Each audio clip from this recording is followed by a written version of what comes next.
Welcome to the Mona Charen Show. So glad you could join us. I'm delighted to welcome today my former colleague in the podcasting game, Damon Linker. Together, we did a podcast called Beg to Differ for 5 years. And before we decided we couldn't stand to do the daily news. Well, I decided I couldn't stand to do the daily news for a second Trump term. But anyway, I'm checking back in with Damon. Damon is the author of the Substack newsletter Notes from the Middle Ground. He's also a senior lecturer in political science at the University of Pennsylvania and an author and prolific commentator. Damon, great to see you again. Great to be back with you, Mona. This is going to be a nice repeat of some not so nice things that we had to talk about in the old days. Yep. And so here's what I propose to do. I think that we should review how bad things are, which may take a while. But then you've written a lot about, as you put it, criticizing my own side, criticizing the liberal left or the center left, as you see it, for mistakes that have contributed to our current crisis. And then maybe we'll close out with what is to be done, to quote Lenin. Yeah. I love quoting Lenin. Yeah. Okay, so I'm going to start with how bad things are, and I'm going to quote quickly, and it's not a long quote because you know it, you wrote it, but this was you a few weeks ago. Quote, has a major world power ever intentionally inflicted so much damage on itself in such a constricted period of time? So let's start there. Yeah. This is not, for younger viewers and listeners, it's really hard to convey just how crazy the time that we're living through is, right? Yeah, absolutely. I mean, I'm somewhat dumbfounded by, frankly, what's been happening. It began the afternoon of the inauguration and it just hasn't stopped. It's been breakneck in its pace. And it is as if the Trump people have convinced themselves that destroying America's reputation, hampering its state capacity, undermining the ability of our national government to actually do things, project power, have allies, all of these things that 20 years ago, I definitely did treat as just a given. Like this stuff's all been built up since at least 1945, if not before that. And then Damon, it isn't just in the U.S. Any nation, right, wants to take care of its alliances. Any nation wants to make sure it has state capacity. Any nation, right? I mean, these are just all basic things. Every nation cares about its public health. It cares about its ability to defend itself against enemies and project as much power abroad as it can to protect itself. And then we were in a unique situation because of our immense power, which was defended in both in terms of hard power in having troops around the world and a kind of threat capacity that no nation in the world could match, our ability to kind of bomb anywhere we need to at almost a moment's notice, but also a tremendous amount through soft power, just goodwill built up over decades and decades. Yes, there were always anti-American forces around the world, but the overwhelming consensus of the governments of the world were that, well, the U.S. isn't going to just kind of rapaciously go about bullying countries all over the globe for the sake of advancing either its narrowly defined self-interest or the fragile ego of its president. And And we have descended over these last 8 to 9 months into exactly that. And so much goodwill, so many relationships have been and still are being shredded on a daily basis. And, I used to talk on our old podcast occasionally about how much damage we as Americans were doing over the last several presidential cycles by changing so much in at least our rhetorical posture toward the world, from Bush and the war on terror to Obama winning on a platform of having opposed the Iraq war. And then Europe goes yay and gives him a Nobel Peace Prize. And then things end up being a little more muddled than, Obama hoped and all of us hoped at the beginning of his presidency. And then Trump comes in and seeks to reverse a lot of what Obama did with the Iran nuclear deal and the Paris Climate Accord. So we reverse 180 degrees from that. And then Biden comes in and he reverses 180 degrees from that. Suddenly now America's back and we're doing the AUKUS agreement with East Asia to check China. And we're meeting the challenge of Russia's invasion of Ukraine forthrightly. And then Trump comes in again and he now reverses course 180. And then he reverses of course 180 on himself from day to day and week to week, as we saw just this last week with him tweeting out on Truth Social a statement that, actually, I now think Zelensky's not such a bad guy, and I think he can beat Russia. I mean, it's enough to make you want to just jump off a tall building. It really is. It really is. It is. Watching, so we're recording this at the end of September 25th. Trump has just addressed the United Nations. And I do say to myself, you understand there are real problems with the Biden administration. You understand inflation, and there's all sorts of dissatisfactions with liberalism and with the left, and we'll get to that. But I don't know, do people not feel a sense of deep shame when the person that we have elected to represent us goes to the United Nations and in a crude, rude, nasty manner just insults every other nation on the planet, tells them their countries are all going to hell, then goes on a rant. My colleague, Andrew Egger, had a tweet that, he quotes this full rant by Trump that he put on Truth Social, where, he goes on and on, Damon. A real disgrace took place at the United Nations yesterday. Not one, not two, but three very sinister events. First, the escalator going up to the main speaker. And he goes on this way, right, for paragraphs.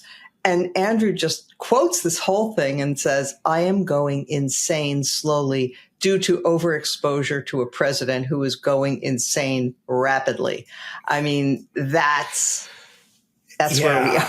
I mean, we can talk, and we used to on our old podcast, talk about, putting this in global context. This is not, and we'll come back to this when we talk about solutions and the left and its contribution to it. But, this is obviously, this shift to the populist right is happening all over the world. I mean, Reform Party, led by Neil Farage, is in the lead by 10 points in Great Britain. Yep. France could well see the far right come to power in the next few years. The AfD far right party in Germany is leading many polls over the center right party, the Christian Democrats.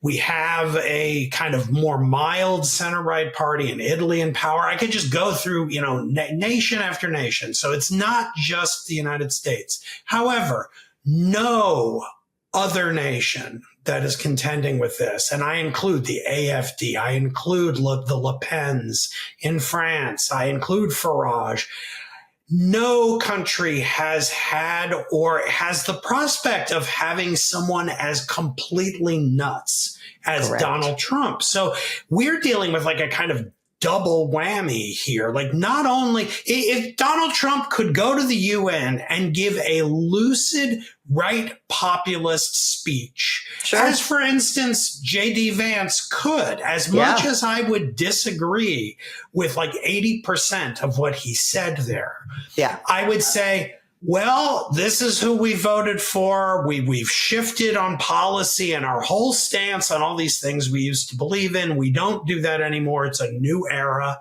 of American and global politics. We have to contend with this. We have to make it as decent and as smart as we can. It's the reality. But that isn't what we have. We have that plus the guy giving the message is simply insane. He's ranting like a lunatic. He has no coherent message whatsoever. As you said, he insults the world, and he does it in this way that he leads his crazy campaign speeches, like hour-long diatribes that are semi-coherent, repetitive, insulting.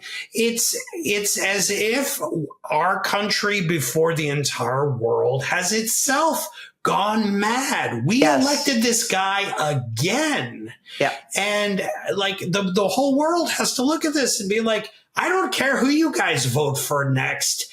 There's half of you is this guy. And so even if we manage, and it's possible the Democrats eke out a victory in 2028 after all of this madness, and I don't doubt that whoever that person is, however inflected by populism that person might be, would be more lucid and coherent and less insane than this. But how do they know that in 2032 we don't elect someone even more insane than this guy? I just, at this point, this is where I end up saying a blessing for the fact that you killed our old podcast, because like, how do you like issue a kind of running intelligent commentary about this? Again, if it were a Vance or someone like that, like Meloni in Italy, who actually on foreign policy is kind of Atlanticist and is sort of pro-Ukraine, like you can do business with someone like that. Even if you wouldn't vote for her, like that's a possible path forward that isn't hell. but like this is hell. Like I don't even know like what we're expected to say about a speech like that at the UN. I know. Other than throw your hands up. And so we're setting the stage here. We're throwing our hands up, but I want to get some of this on the record. The announcement of tariffs was so crazy, so unhinged from anything that made any sense for us economically or for the world, that we presented the world with a leader who understands nothing and who is ready to throw the entire world economy into a tailspin because of his crazy ideas about tariffs. So the whole world has to cope with that. He talks about making America great again, and then smashes and undermines and defunds basic science research and medical research at our leading universities, again, for purely political spite against the positions that universities like yours adopt. Clearly, self-sabotage of the worst kind. The public health disaster that RFK Jr. is visiting upon this country is just, again, we thought we had gone beyond witchcraft. We thought we lived in the post-Enlightenment world. And this crowd is bringing back witchcraft, looking for villains to understand basic things like, why is it that Americans have so many chronic diseases? Maybe because we're the most obese nation on the planet and we do the least amount of exercise and our diet consists of Fritos and Coke. Yeah. Oh, no. Can't be that. It must be that there's a conspiracy of pharmaceutical companies. And so we are going to destroy vaccination, which has saved so many millions of people from untimely death and suffering. It is just, Damon, it's just beyond. And that's just scratching the surface of what we're living through. Yeah, I mean, I actually, to go back to the tariff thing, like that actually I think is nicely parallel to my point before about what Trump did at the UN, because it was interesting. I've written about this. I was teaching a course that I threw together last spring called Trump 2.0, where it was a seminar with about 18 students, and I had each one pick an executive branch department or agency that would be their beat, and they would kind of monitor what the new Trump administration was doing in each of them, report back to the class, and then do a research paper about that department or agency, its past, present, and future under Trump. And so like the whole tariff rollout took place while that class was going on. And I felt like I needed to try to explain some of this to the students. And that involved like explaining things like the bond market and like surging bond yields and why that's happening and what it portends for the future. So I was like deeply following what was going on there. And I don't just mean like what Trump was doing with the initial rollout at that insane press conference, but also the debates among smart people on the right who actually have theories that like we should be imposing some kind of tariff structure on global trade and using it as leverage to advance American priorities abroad, and maybe deliberately devaluing the dollar for various reasons, including leveraging our incredible debt load and so forth. I mean, I think a lot of it is kind of crazy, but again, if he had come out and showed, first of all, he even understands how global trade works and that like trade deficits bilaterally between nations are effectively irrelevant to anything. And then actually gone out and explained a rationale that made coherent sense, even if you disagreed with it.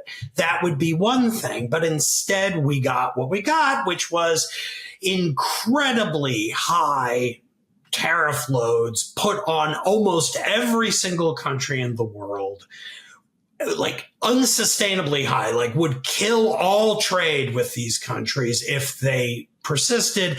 And then he lowers them, then he raises them, then he lowers them, then he raises them over the next 10 days.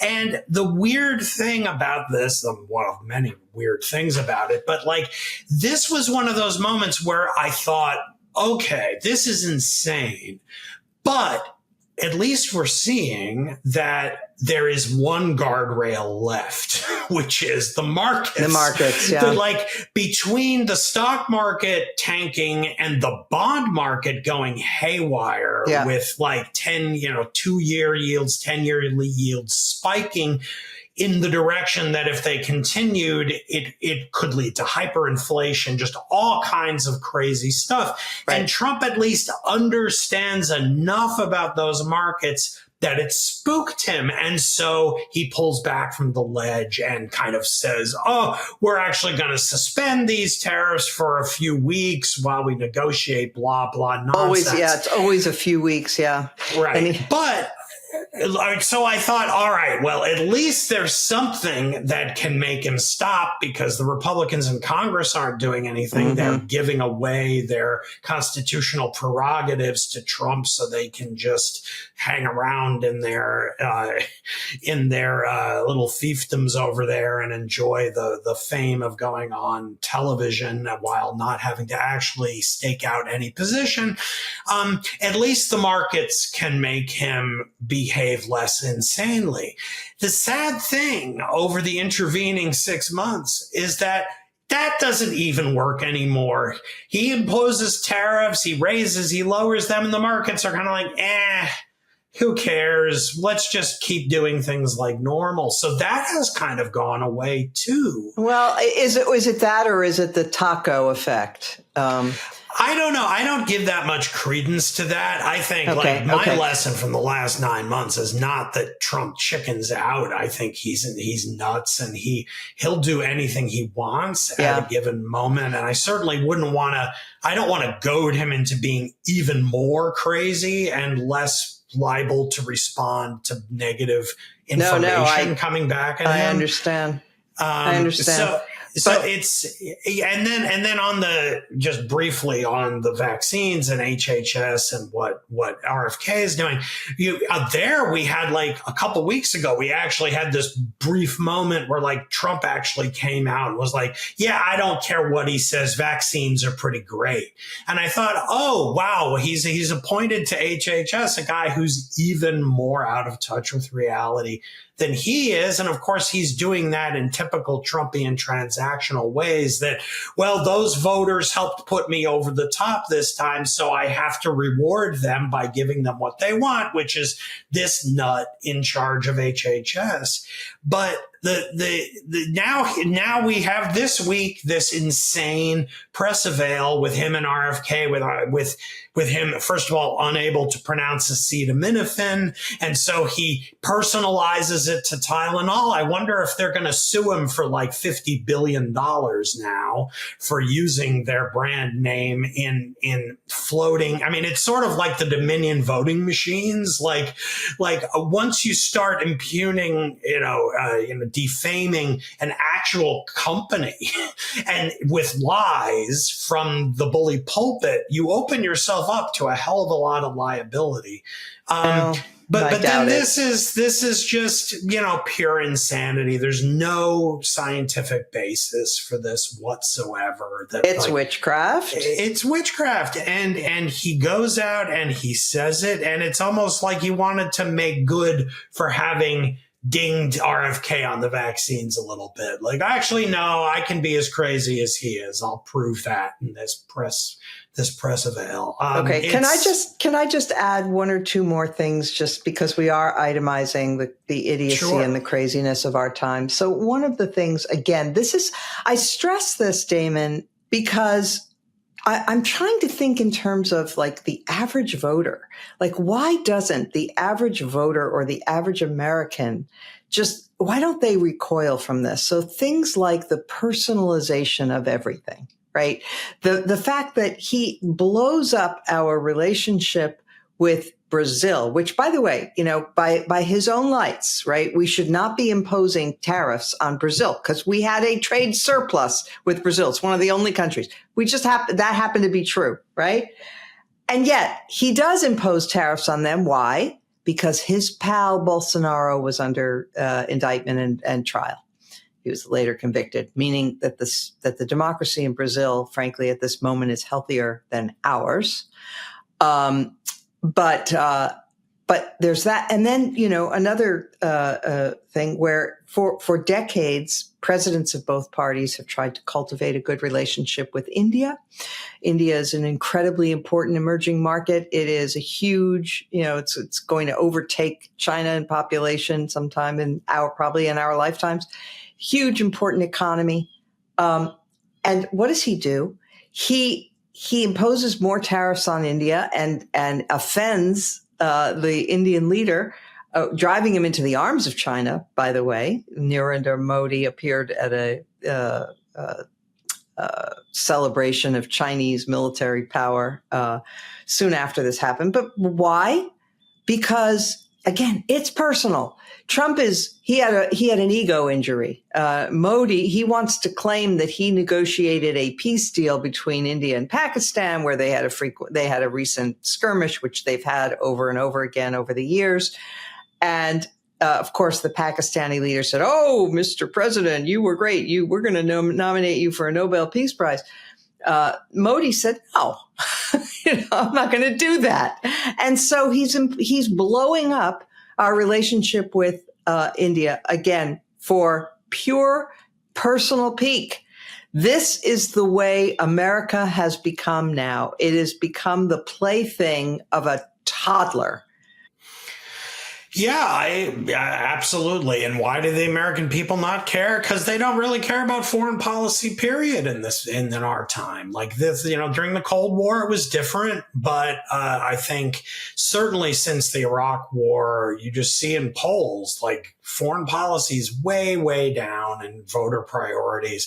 We're an unbelievably self-absorbed country. I mean, we're huge. We are constantly yelling at ourselves, and it's enough to follow the news and just keep up on the litany of events that are constantly going on here, let alone to follow what's going on in other countries. And most Americans, I think, just don't know anything about the world. And so they're happy to just sort of let whoever's president just handle that. And so I think that that's probably the main reason why people aren't reacting to these things, because they don't follow it. And yeah, what you're saying, I think, is exactly correct, that it's all personalized. I think Trump personally has a view of foreign policy that's straight out of balance of power, pre-20th century politics, where he would be very content to basically revive the Monroe Doctrine, except that our interests would be defined entirely by Donald Trump's personal interest. So, and that's what we're seeing. So we're all but at war with Venezuela now, blowing up Venezuelan ships in international waters because we say they're carrying drug cartel members and drugs on them, but there's no evidence presented saying that this is true. And so we're doing that. We're promising to basically we're the pirates now. Right.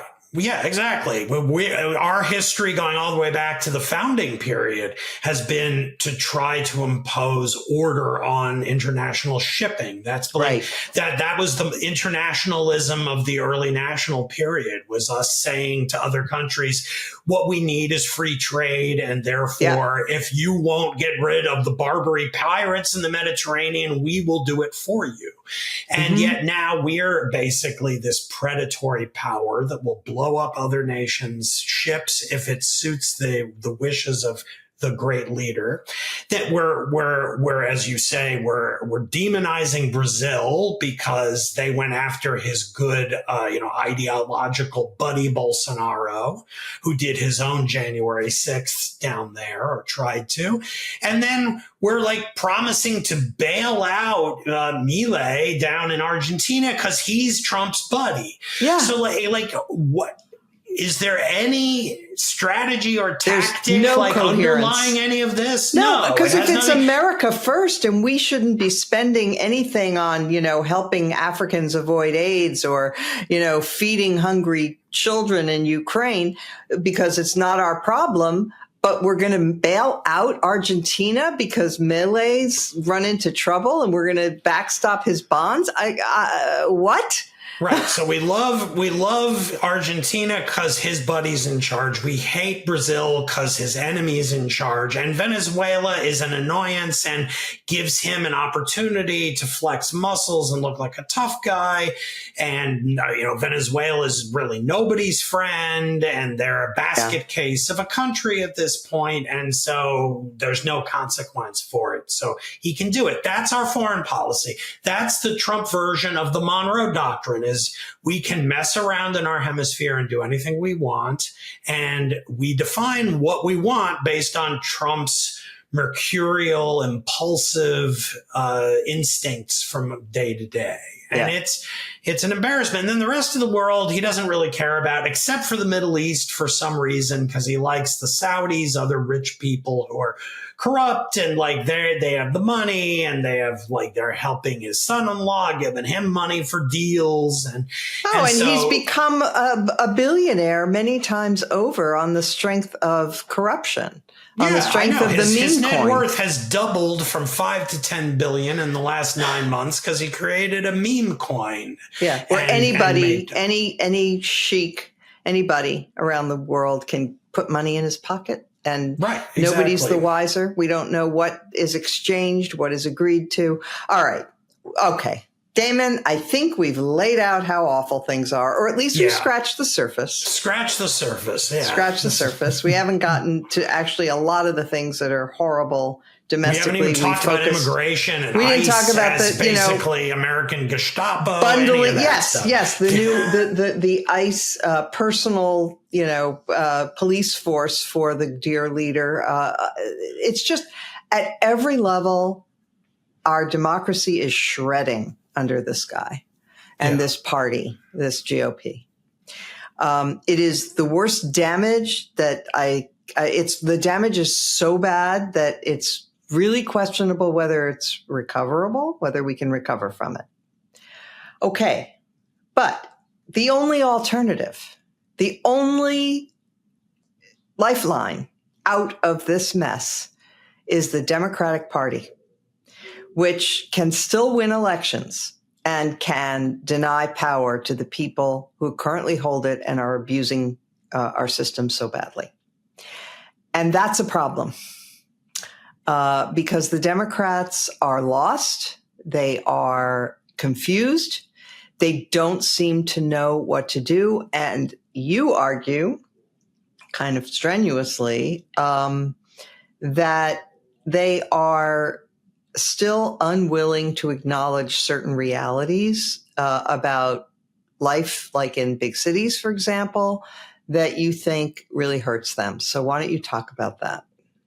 Yeah, I mean, the background condition of all of this is, once again, like broader than just our country and the Democrats, because it is the reason why, or a big reason why, right populist parties are in ascendance in so many democracies, is that centrist and generally center-left parties are all sort of flying on fumes. They all had fuel in them in the mid decades of the 20th century. They kind of knew what their agenda was, kind of create and fund and manage a welfare state, regulation to allow capitalism to function and keep, polarization from getting too great and so forth. So they were sort of like they were the parties of management of the welfare states that they helped to build. And the problem is that a lot of us, certainly the United States, but it's true in most other democracies too, we're sort of maxed out on deficits. We sort of don't take in enough revenue to pay for what we already have, which puts a downward pressure on great idealistic dreams for the future. We can't really afford to expand it that much. We have trouble building things, the kind of things that the abundance argument talks about a lot. And then there's just a lot of distrust among voters of the system that these parties built and want to manage. So the Democrats sort of, to get back to the American context, the Democrats are dealing with these same issues as other center-left parties, but the way it manifests here is sort of not having any unifying vision of what they want to do positively, because they're hemmed in by the inability to raise taxes, by the inability to do things without driving the deficit even higher into the stratosphere. And they can't reach a consensus among the constituent groups within the party about what that would even be. The things that a lot of the activists want to accomplish, like addressing climate change, is not particularly popular. So that doesn't help them win elections. And so what they've ended up doing over the last 10 or so years through this period of Trump's ascendance is to sort of double and triple down on what came to be called known as wokeness, sort of cultural leftism as the thing that would unite the left. And it did sort of unite the left, especially through the first Trump administration leading into 2020. Certainly enough that it helped to propel Biden to a victory. But that stuff is also extremely... I'm going to interrupt you. I'm going to interrupt you right now. I don't think that's right. I don't think Biden benefited from the woke revolution. I think he was in opposition to it. I think the fact that the Democrats turned to him meant that the Democratic Party was still centrist enough and not captured by its extremes to choose him and not Julian Castro or whichever one of the Castro brothers was running that year. Well, there is some truth to that, although I also think that the history of that period shows that Biden did win the nomination because he was the most kind of moderate and normal of the options. At the same time, though, once he was in the general, the campaign actually was more left-leaning than his primary campaign was. And the choice to pick Kamala Harris because she's a Black woman was an expression of this sort of needing to throw bones to the activists. Like, yeah, you didn't like Biden so much in the primary, but you should vote for him in the general because, look, he picked the Black woman. That sort of quota mindset that which kicked into overdrive after the murder of George Floyd. Right, exactly. And I think a misreading of that moment, that was an expression of kind of where the center of public opinion was, where it was actually much more muddled than that like, yes, there was a lot of disgust and outrage about the murder of George Floyd, lots of grassroots energy at protests of ordinary Americans, but not turning a blind eye to rioting, to looting, to violence in American cities, and sort of, responding to that with the message of, defunding the police, which was never that many Democrats who defended that. But there was a hesitance to denounce it, to say, actually, no, we're not going to defund the police. That's stupid. Shut up. like a sort of feeling that among Democrats that you can have no enemies to the left, that like no matter what crazy thing an activist group is saying, you have to sort of defer to it, if not explicitly, then at least with silence and kind of not say anything bad about it, because then the activists will get angry at you and that would be bad. And when in fact, it would actually be a good thing if a lot of those activists would get angry. A sister soldier moment. So how much do you think Democrats are, if you look at the race that's currently going on in Virginia. There are governor's races, of course, in the off years in New Jersey and Virginia. The New Jersey one is very close. The one in Virginia is not. The Democrat, Abigail Spanberger, is comfortably ahead in the polls, although who knows. But her opponent, her Republican opponent, is trying to make up lost ground by running the trans issue really hard. Hitting that issue and saying, and Abigail Spanberger, she's for having men in women's locker rooms or boys in girls' locker rooms, that kind of thing. And Spanberger hasn't been willing to deny that. She gives a nice, what you would say, she gives a very nice Democratic answer that says we have to be sensitive to everybody and, whatever. And she doesn't outright deny this. And so I'm wondering, it looks like Spanberger is going to be able to pull it out despite this, but how much do you think that is dragging them down, that issue in particular? Well, it's a weird moment because right now the Republicans control everything and they're being a bunch of intolerant bigots on this issue. They're demonizing trans people in a way that I find repulsive and throwing them out of the military. Right. So like we're talking about threading a very, very kind of narrow needle here where the message should be something like, trans people exist, they live among us, they are our fellow citizens, and they deserve as much respect and recognition of their rights as any other American. And the way the Trump administration is demonizing them is itself un-American and is shameful. Mm-hmm. And yet at the same time, there is no doubt that some in my own party, out of very admirable American universalistic instincts, have perhaps gone a little bit too far in trying to be accommodating to trans desire, sensitivity, their champions and activists and what they have demanded. And we've perhaps gone a little bit too far in the other direction, allowing, saying that we're in favor of allowing children who claim to be minors, who claim to be trans, to begin doing medical interventions on this. And this was probably an abundance of being, a little bit too nice, perhaps, and that maybe was ill-advised. And so on that, I will grant that the Republicans have a point, but the reaction to that is not to then demonize this whole population and say that they don't have rights, that they are not owed the same respect as any other American. Something like that. Now that is hard. That is a hard, like I was, I'm just making it up as I'm talking here, but it's like on the one hand, on the other hand, on the third hand, that's not a nice little sound bite. No. That's not, Trump is for you, she's for they, them. A very, very clever ad that the Trump campaign ran, and I think did a lot of damage to Kamala Harris in the last month before the last election. But, that's where the Democrats are now. Like they sort of have to try to do that. It doesn't mean endorsing what Trump is doing on trans issues, but it does mean trying to distance themselves from the positions that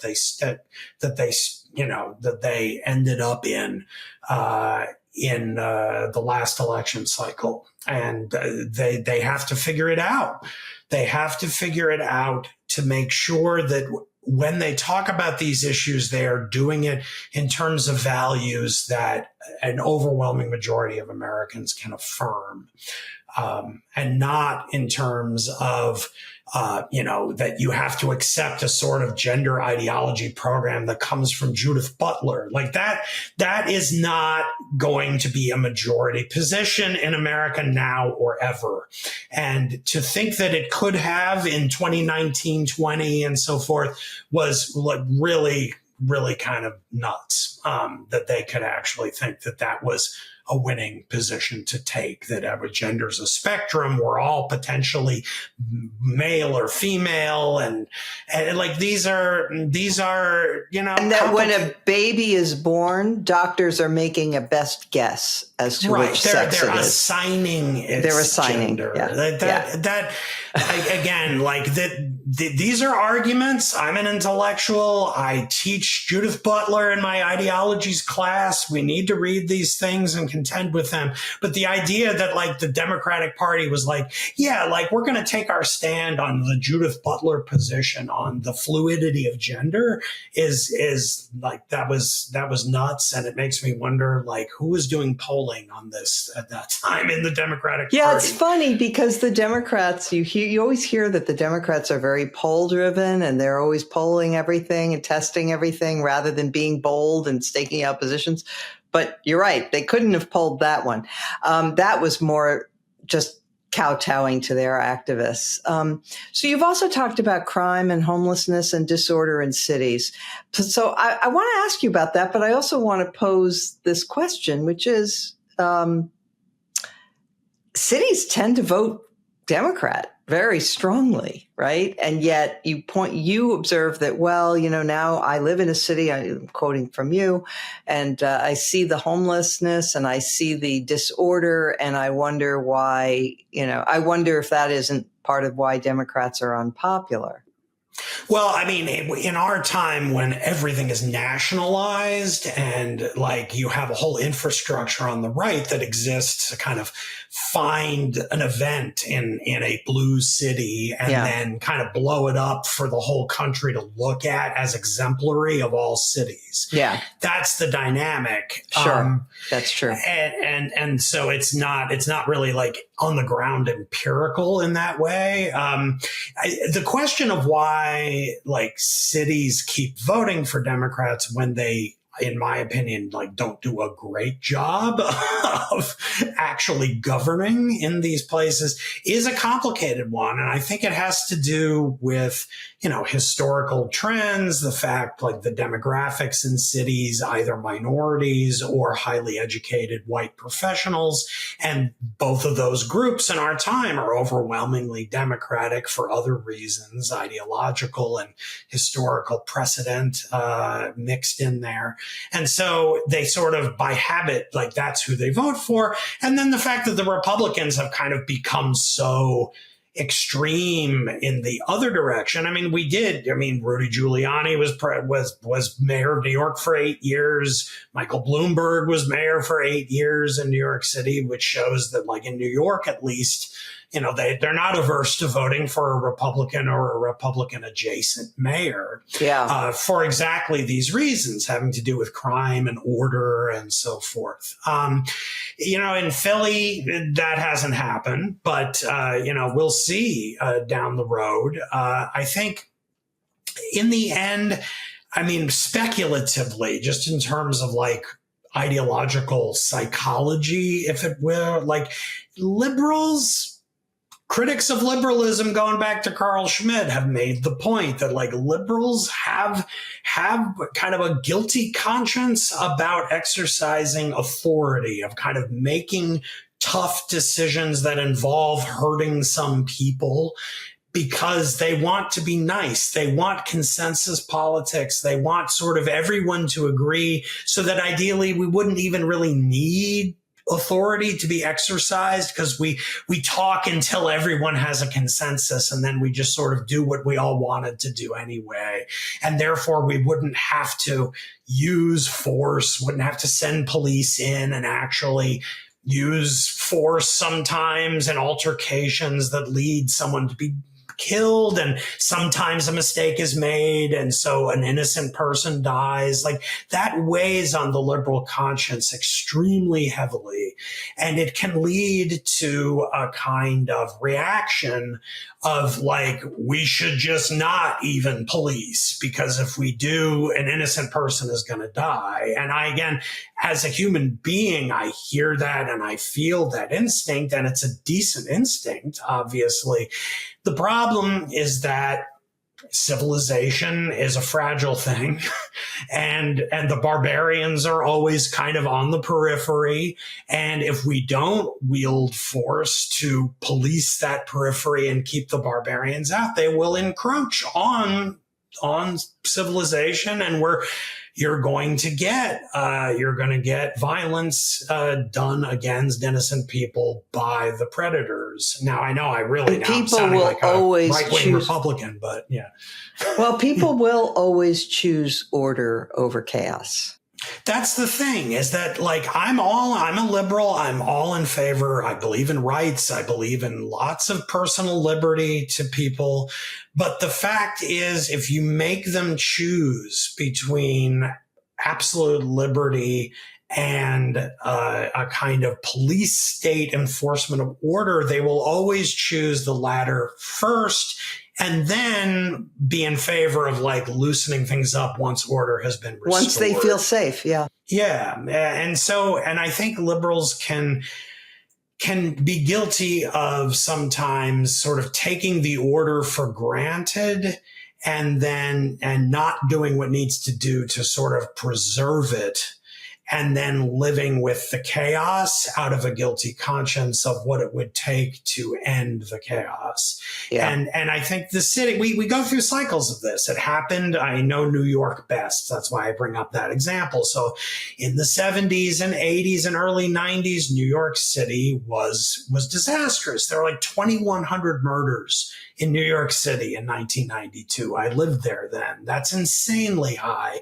Yes. Then Rudy Giuliani came in. I worked with him for a while. I don't deserve any credit for the drop in crime, which actually continued well beyond his administration into Bloomberg's.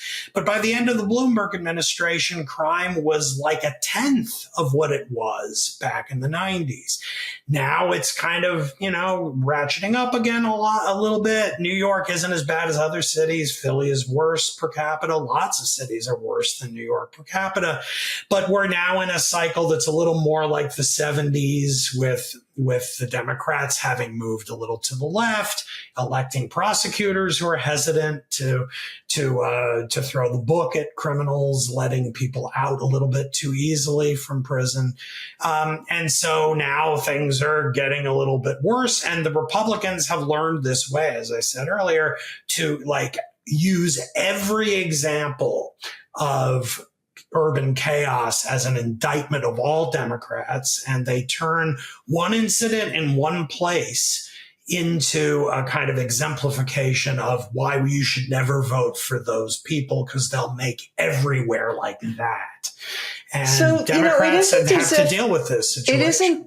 It isn't, Damon, as if Democrats don't have quite recent history to call upon for how to neutralize this weakness. I mean, Bill Clinton ran on more cops, right?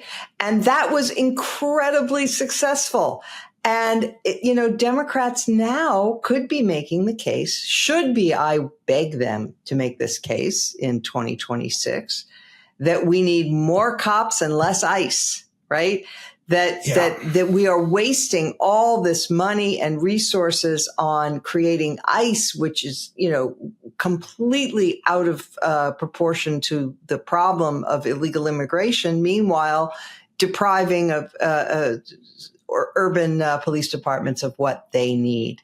Right? I agree. I'm a Bill Clinton fan. Again, I worked for Rudy back in the day while that was happening, and the Democrats are divided. There are plenty of people who know this is true, but there are also a lot of activists, a lot of young people who are too young to have lived through the last wave of crime and what it did to the electoral viability of the Democratic Party in the 80s. And then you have people who've just been reading about the evils of mass incarceration for 20 years now. There's been a real push on the left to say that the crime bill that Bill Clinton signed was an utter inhumane disaster. Yeah, and if they listen to the left, they won't win elections. Yeah, I know. I mean, it's someone from, my own perspective, to hear people on the left say things regularly like, it's foolish to think you can imprison people to get rid of crime. I'm like, what are you even talking about? Of course, if we put criminals in jail, there'll be less crime. What kind? It doesn't necessarily mean it's right. It just means, as a matter of empiricism, fewer criminals on the street does. And does the United States deserve criticism for having a lived reality where such a high proportion of our citizens end up in jail because they've committed crimes? Yes, but that doesn't mean you don't put them in jail and then just live with it. I mean, and then, I also, last thing I'll say is about the homelessness problem, which again, I confront much more than I used to living now in Philadelphia. I mean, I really fear what Trump is going to do about this. There are people on the right. I forget which of the ditto heads on Fox News a couple of weekends ago said that they should Brian Kilmeade. It was Brian Kilmeade. Who then apologized for it after saying a viral, statement about how we should essentially euthanize people, murder the people who are homeless on the street. That's what the Republicans are kind of working toward, I fear. And I don't think someone like Stephen Miller would actually have too much of a problem with that proposal. Nope. And then who has the ear of the president. And then the Democrats are faced with the option of are we going to say the proper response to that is do nothing about homelessness, just let it continue. let hundreds of people live on the street, defecate on the street, accost people at all hours of the day and night for money in a sometimes threatening way, many of them mentally ill. Occasionally, one of them does assault a law-abiding citizen. Is that the only response to saying, let's kill them? Why can't we figure something else out? We used to have some structure in place for this.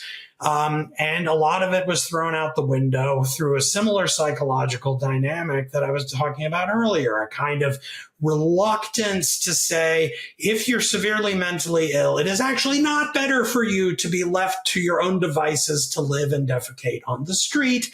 We actually should forcibly put you into a kind of facility, a shelter, to shelter, to give you some perhaps medication to help your schizophrenia, to get you well fed, get you healthy, try to get you on your feet.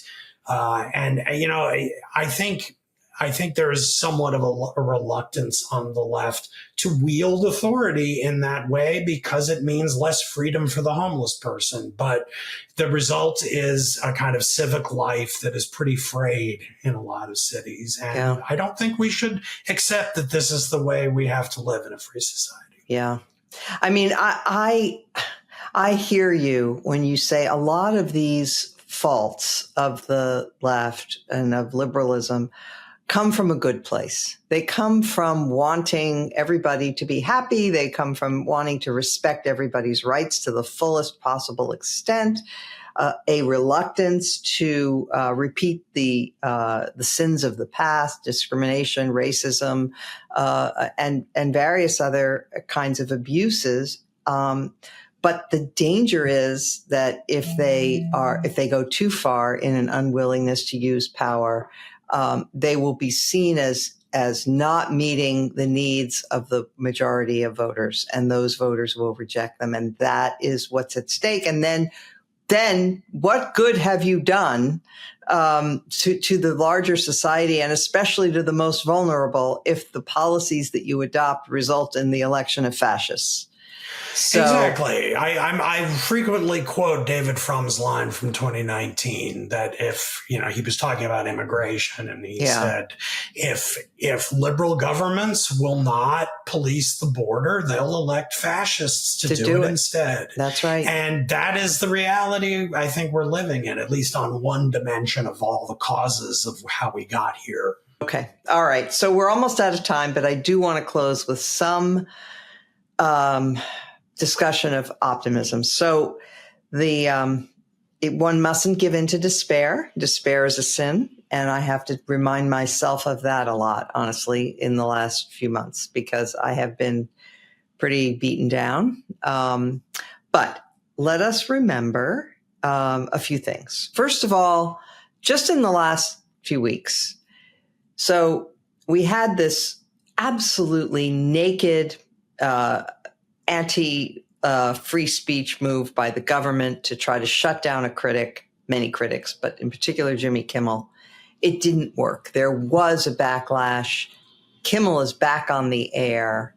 Even some Republicans criticized this move by the administration. So that was a very important victory, it seems to me. And it demonstrated that pushback works. The other example I think of in the recent past was, remember the disgusting Trump tweet or bleat about, portraying himself as Apocalypse Now, and that Chicago is about to find out why they call it Department of War, basically threatening to declare war and march the troops into a major American city. And there was tremendous pushback from every elected leader in the state of Illinois, pretty much, and in the city of Chicago. And, then he started to backtrack. Trump said, well, I would do it if they invite me, which is not going to happen. And anyway, he then announces a few weeks later that, no, he's going to go into Memphis instead, send the National Guard to Memphis, which is in a red state. So again, pushback was successful. And finally, I would just point out that even though, yes, Republicans control the White House, the Senate, the House, and arguably the Supreme Court, they only control the House by 5 votes, despite everything. If even, okay? I think it's like 219, 213. It's like it's 3. so close, okay? Yeah. And we have to keep that in mind, that this is not like rolling a boulder up a mountain. This is doable through electoral politics. It apps certainly in the House, like just with the most mild thermostatic swing, which you would expect in the midterm elections. You would expect the Democrats to take the House, everything being equal, even if Trump were like at 50% approval rather than 44 or 43. And so, yeah, that certainly when it comes to taking the House, I think that is what one would expect to happen. And it's possible it could be a big swing. I mean, Trump had, he might be pretty formidable when it comes to a presidential election, that he pulled off that win, increasing his margins, winning the popular vote after everything. That's pretty amazing. But he also negatively polarizes more than half of the country. And that means there will always be a sizable opposition. And for complicated reasons we can't get into right now, the way the coalitions work out now and the composition of their voters, Trump does very well when he is on the ballot in a presidential election year and the most number of people are going to the polls. In any other election setting, he's at a disadvantage because Democrats despise him. And so you can bet your butt that next November, every single registered Democrat who can actually stand and walk is going to be going to the polls to vote for a Democrat. And that won't be true among Republicans. Now, they're going to try. There's talk about holding a convention next summer to try to make it seem like it's a presidential election and to nationalize it as much as you possibly can. You have to show up to vote for Trump, even though he's not actually running. So they're going to try that. And that never works. If I were working for them, I would have suggested exactly something like that. But I don't think it's likely to be enough to fight against that swing that we're going to see. So we should be looking at a reality after, in January 2027 of him facing at least one House of Congress that can stand athwart him and yell, "Stop." Yes. Yes. It's really important to remember that as bad as things are, that reaction will happen. And the Democratic Party has now become the party that benefits from, as you were saying, low turnout, right? Yeah. Because the Democratic Party is now the party of the college educated and the well informed, as opposed to the great masses who vote in presidential years. And so those people turn out in off years. They will turn out. And I have to say, as somebody who voted Republican for almost my whole adult life, I cannot, because of the stakes now, I cannot vote for any Republican at any level. I would not vote for a Republican city council member at this point, because that party is toxic and it needs to be defeated. It's toxic in terms of ideas and approach and tone, but it's also a kind of it's now a kind of corruption racket. I mean, utterly. From top to bottom, Utterly. The party is realizes we can do anything we want. We can take bribes. James Homan. Tom Homan. We can take a bag of cash from the FBI and nobody cares. So the message is, whether you're a city councilman or the president of the United States, you're in this to get money. And that's what comes first. So I agree with you. Yeah. All right, Damon, thank you so much for joining me. Really great discussion, and continue your voice. Having you out there is a voice of sanity. So thank you so much, Mona. It's great. Have me back anytime. Love to be here. Take care. Take Bye. care.